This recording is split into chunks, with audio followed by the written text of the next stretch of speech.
Get your hands on the hood! Now! The officer's voice cracked with vicious authority, his hand hovering dangerously close to his service weapon. I said, hands on the matte black hood! Now! Maya, only 18, tears streaming down her face, pressed her palms against the scorching exterior of the Lamborghini Huracan Evo. It's mine! My dad bought it for me! She sobbed, terrified. Officer Logan Perry scoffed, forcefully yanking her wrists behind her back. Right, and my dad is the president. You're going away for a long time, you little thief. The mid-July sun beat down unforgivingly on Peachtree Road in Buckhead, Atlanta's most affluent district. It was a Tuesday afternoon, the kind of day where the heat rose in shimmering waves off the asphalt, blurring the lines of the luxury boutiques and towering glass high-rises. Maya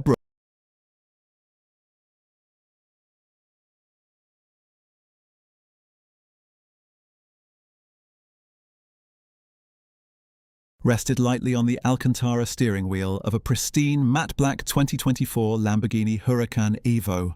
The car was a masterpiece of Italian engineering, a roaring beast of a machine that purred like a sleeping dragon at every red light.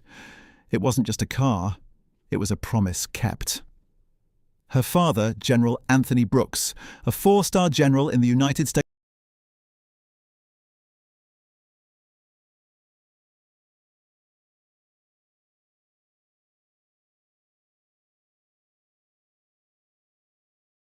studying late into the night while her father deployed across the globe. The Lamborghini was her hard-earned trophy, complete with a custom crimson leather interior that smelled of rich, expensive polish.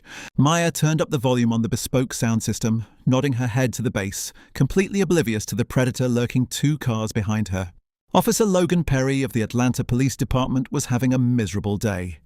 Perry was a 6-year veteran with a chip on his shoulder the size of the Georgia state capitol. He was notorious in his precinct for his aggressive tactics, a man who viewed every civilian not as a citizen to protect,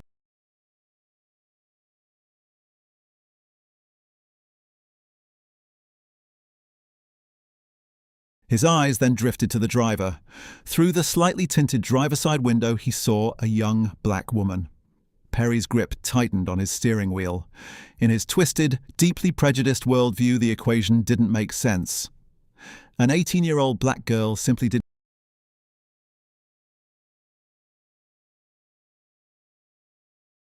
Without a shred of probable cause, without running the license plate to verify the registration, Perry's hand slammed down on the siren switch. The piercing wail of the police siren shattered the afternoon peace, accompanied by the blinding flash of blue and red LED lights reflecting off the Lamborghini's sleek aerodynamic spoiler. Inside the Huracan, Maya's heart leapt into her throat. The sudden, deafening noise made her jump.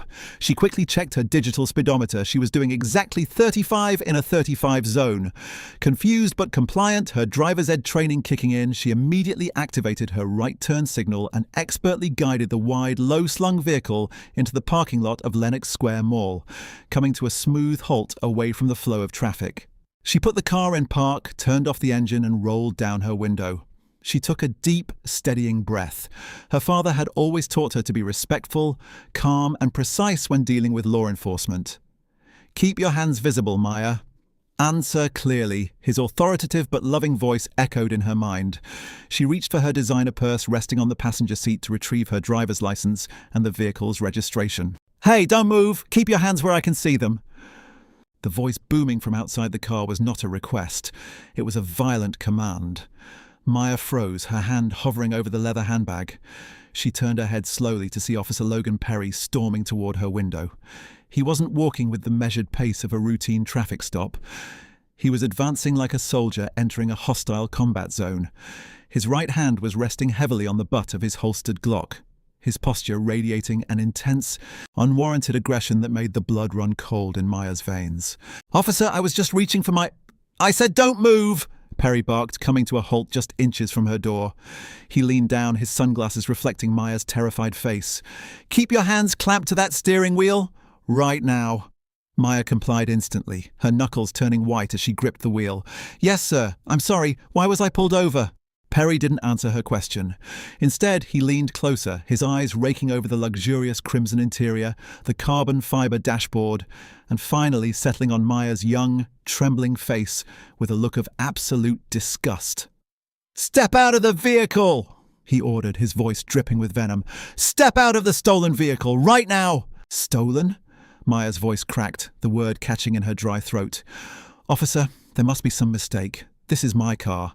It's a graduation gift from my father. If you'll just let me show you the registration." "Save the lies, kid," Perry snapped, aggressively pulling the handle of the driver's side door. Finding it unlocked, he yanked it open with such force the hinges groaned. "I'm not asking you again. Out of the car!" Panic, raw and suffocating, seized Maya. She unbuckled her seatbelt with shaking fingers and stepped out into the sweltering Atlanta heat. Before she could even find her footing, Perry grabbed her upper arm. His grip was brutal, his thick fingers digging into her skin, leaving immediate red welts. "Get your hands on the hood, now!" Perry's voice echoed across the crowded Lenox Square parking lot. Shoppers were stopping, turning their heads. Some were already pulling out their smartphones to record the spectacle. Maya, overwhelmed by the sudden violence, tears welling in her eyes, pressed her palms against the sun-baked matte black hood of her car. The metal burned her skin, but the heat was nothing compared to the fiery humiliation washing over her. "Please," she sobbed.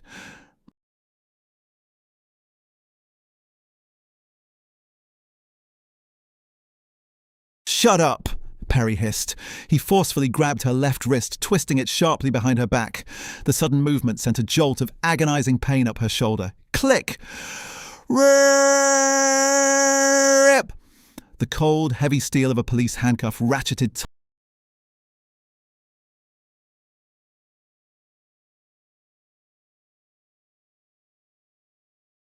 She was defenseless, handcuffed like a violent criminal in the middle of a luxury shopping centre in broad daylight. "A general, huh?" Perry sneered loudly, making sure the growing crowd of onlookers could hear him.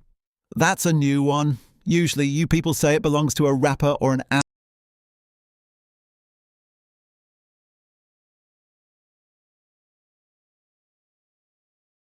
"I'm not lying," Maya cried out, her tears now freely dripping onto the expensive paint job of her car. "Just call my dad. Call him. His number is in my phone." Perry ignored her completely. He patted her down roughly, invasive and demeaning, before grabbing her by the back of her designer shirt and shoving her toward the back of his squad car. "Watch your head," he muttered insincerely, pushing her down into the stifling, hard plastic back seat of the cruiser.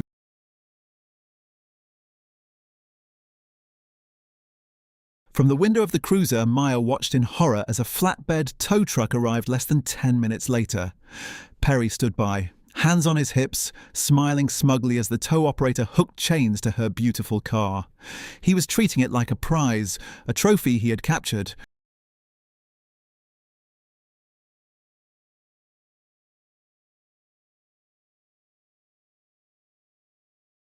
Her identity erased and replaced by a racist stereotype enforced by a man with a badge and a gun. Inside the cruiser, the temperature was rising. Maya rested her forehead against the reinforced glass, closing her eyes as the tears flowed. She focused on one thought, a single lifeline in the darkness. Just let me make my phone call. Just let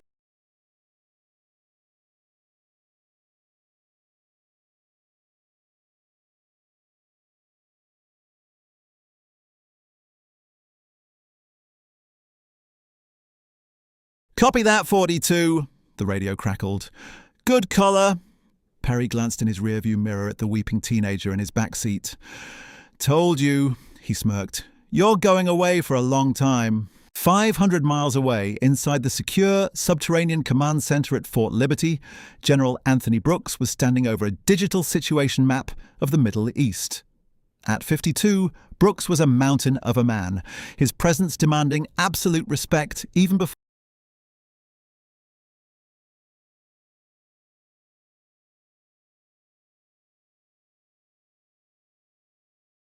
a Purple Heart, testaments to a lifetime of leading men into the deadliest environments on Earth and bringing them back.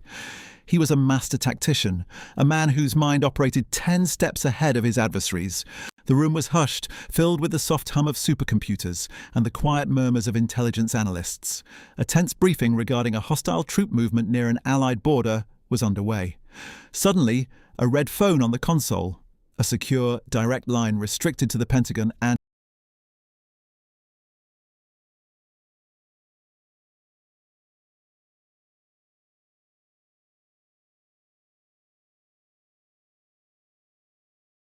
the voice was tiny, trembling, and choked with uncontrollable sobs. It took the general a fraction of a second to recognize it, but when he did, the temperature in the command center seemed to drop by 10 degrees.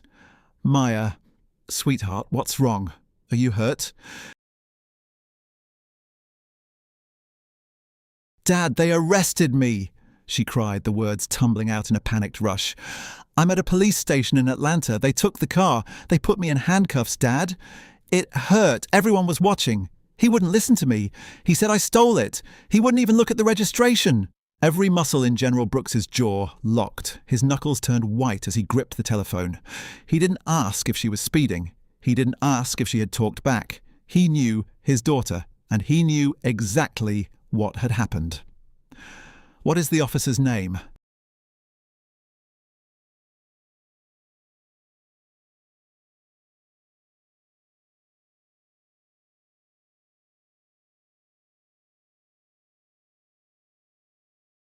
Do not say another word to anyone, Brooks ordered, his voice a bedrock of absolute authority. I'm coming to get you right now. No one is going to hurt you.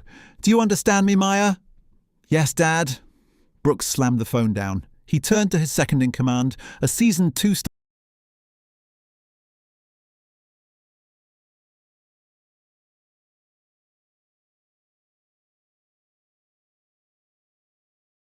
Before the two-star could respond, Brooks turned to his personal aide, a razor-sharp army captain.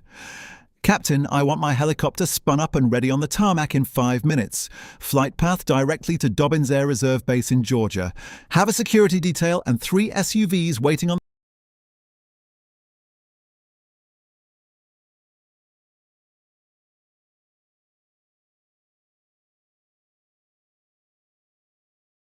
Back at the Atlanta precinct, Maya sat shivering in a holding cell, her wrists bruised and raw. Officer Logan Perry was leaning against the booking desk, drinking a coffee and laughing with the desk sergeant. I'm telling you, Sarge, she didn't even put up a fight, Perry bragged loudly, making sure.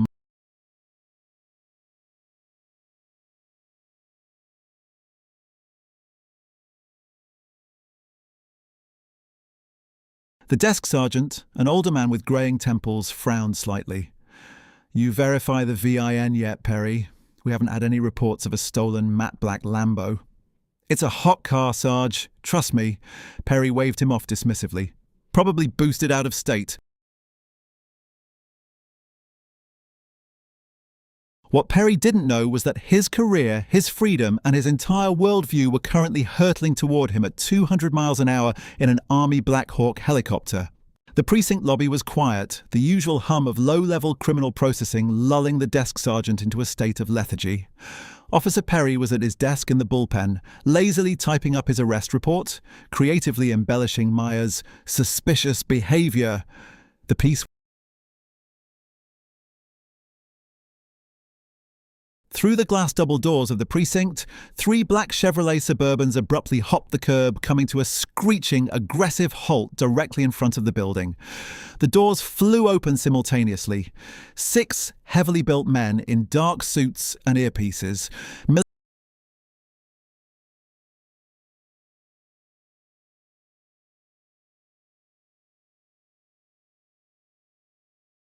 General Anthony Brooks stepped out onto the Atlanta pavement.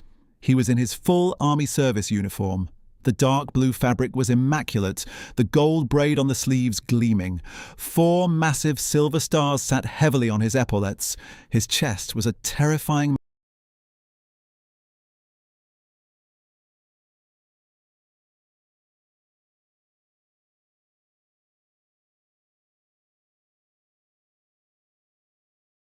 The desk sergeant stood up so fast his chair clattered backward against the wall.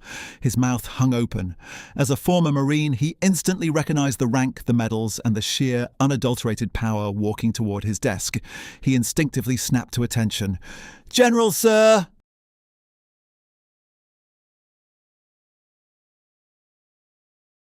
General Brooks stopped a foot away from the tall desk. He didn't yell, he didn't raise his voice. He spoke with a quiet, icy precision that was far more terrifying than any scream. "You have a young woman in your holding cell," Brooks said, his eyes drilling into the sergeant's soul.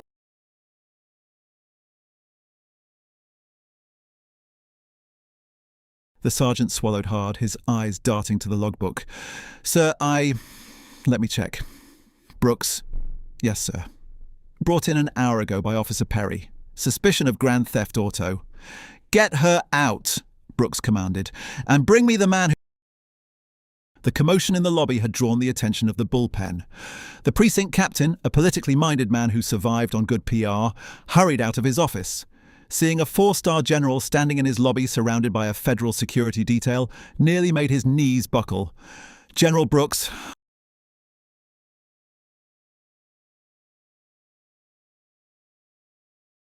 Brooks completely ignored the extended hand.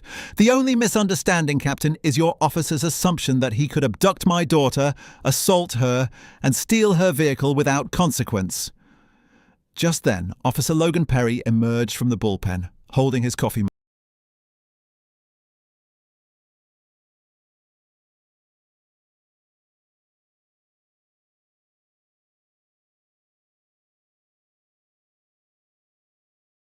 "Is this the man?"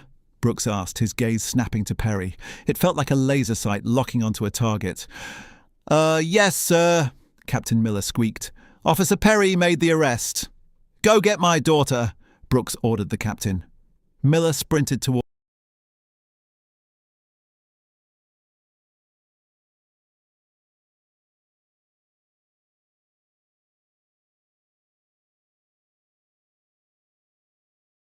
"You," Brooks said softly, staring down at Perry's name tag.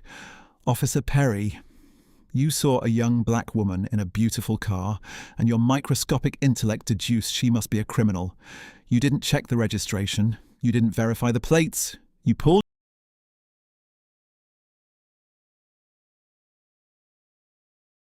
I was doing my job, sir," Perry stammered weakly, his bravado entirely crushed. "It was a high-value vehicle. She fit a profile—" "A profile," Brooks interrupted, his voice dropping to a terrifying whisper. "The only profile you—"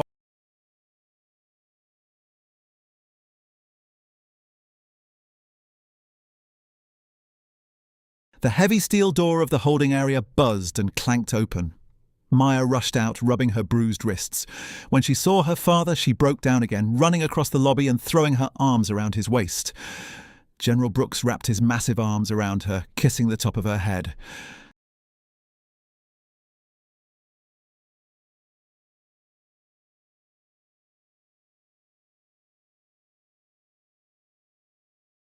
"Captain," Brooks said, holding his daughter tight, "I want the keys to my vehicle, and I suggest you retain very good legal counsel for your precinct, because by the time I'm finished, this building will be an empty lot."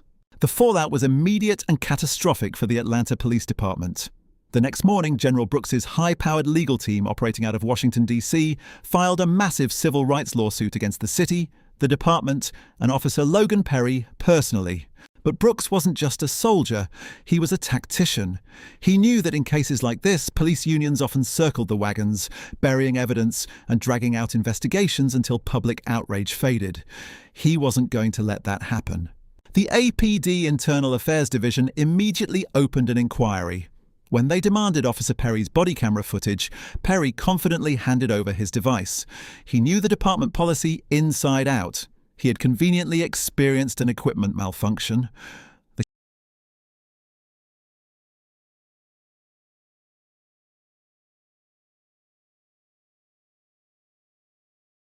"It just died on me," Perry lied to the Internal Affairs investigator, feigning innocence.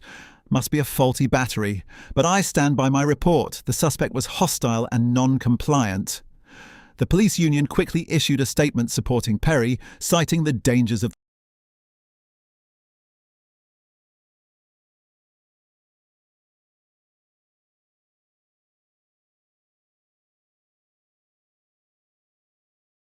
That afternoon, General Brooks held a press conference on the steps of the Georgia state capitol.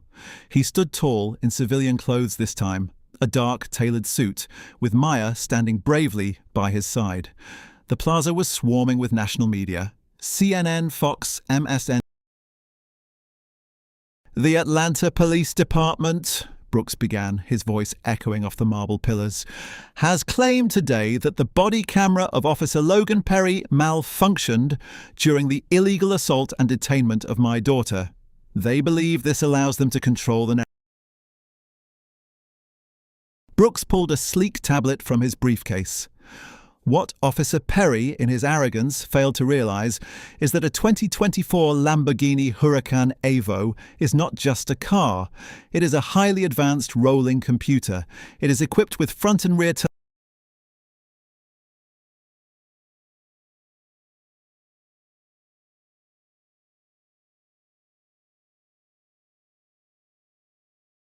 Furthermore, Brooks continued, his eyes burning with righteous fury, "as a matter of personal security for my family, those cameras do not store data locally on a hard drive that a corrupt officer can confiscate. They upload in real time to a secure, encrypted military-grade cloud server."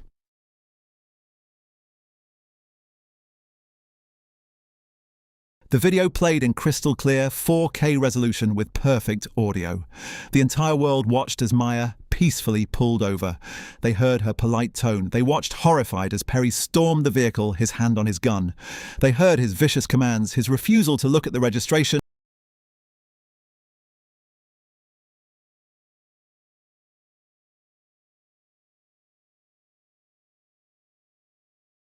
It was undeniable, visceral proof of a gross abuse of power. "I am releasing this footage to the Department of Justice," Brooks announced over the clicking of hundreds of camera shutters. "I am calling for a federal civil rights investigation into Officer Logan Perry." But by sunset, the video had 50 million views online.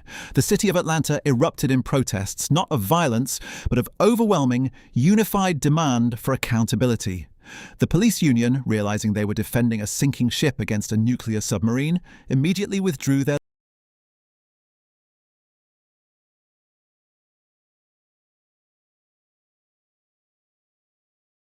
But for General Brooks, firing Perry was just the opening skirmish.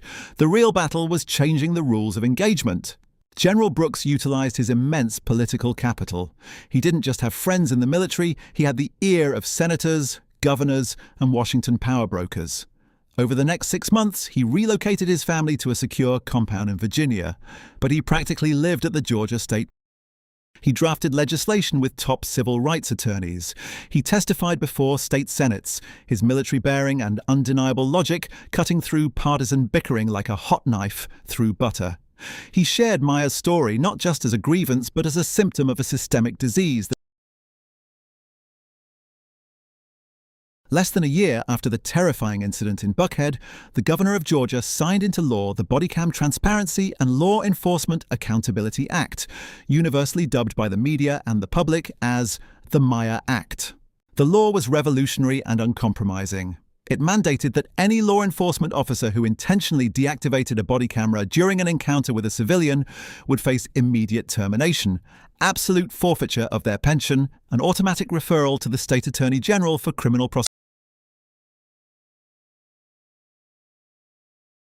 Mandatory protocols for verifying vehicle registration through dispatch before an officer could initiate a forceful extraction or draw a weapon during a non-violent traffic stop. General Brooks had turned his daughter's worst nightmare into a shield that would protect millions of citizens across the state. As for Logan Perry, the universe delivered its karma with crushing weight. Stripped of his badge, abandoned by his union, and universally despised by the public, his life unraveled. The federal investigation General Brooks had sparked didn't just look at Maya's case, they audited Perry's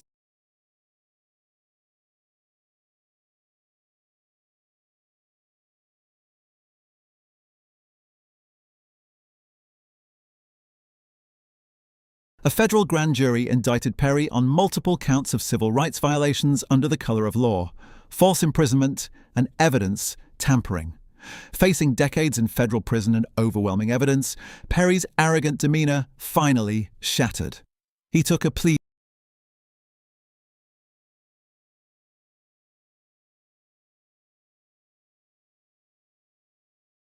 The man who had enjoyed putting innocent people in cages was now locked in one himself. He spent his days scrubbing the floors of the prison laundry room, a disgraced, forgotten man, constantly looking over his shoulder. Maya Brooks, on the other hand, thrived. The trauma of that day never entirely left her, but she channeled it. She started her freshman year at Stanford University, switching her major from business to pre-law. She wanted to be a civil rights attorney, to fight in the courtrooms exactly as her father. On her first day of classes, she drove through the sunny California campus. The matte black Lamborghini Huracan Evo purred smoothly beneath her. It was no longer just a graduation gift, it was a symbol of resilience, a reminder of a battle won, and a testament to a father who had moved. What an incredible story of justice, power, and the undeniable force of a father's love. General Anthony Brooks proved that when you mess with the innocent, hard karma will always find its way back to you. Officer Logan Perry thought he had all the power, but he had no idea.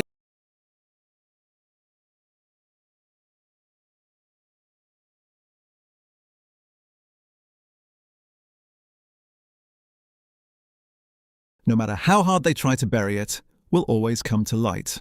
If you are moved by Maya's terrifying ordeal and her father's relentless pursuit of justice, please hit that like button to support the channel. Don't forget to share this video with your friends to spread this amazing story, and subscribe for more dramatic tales of karma and justice served cold.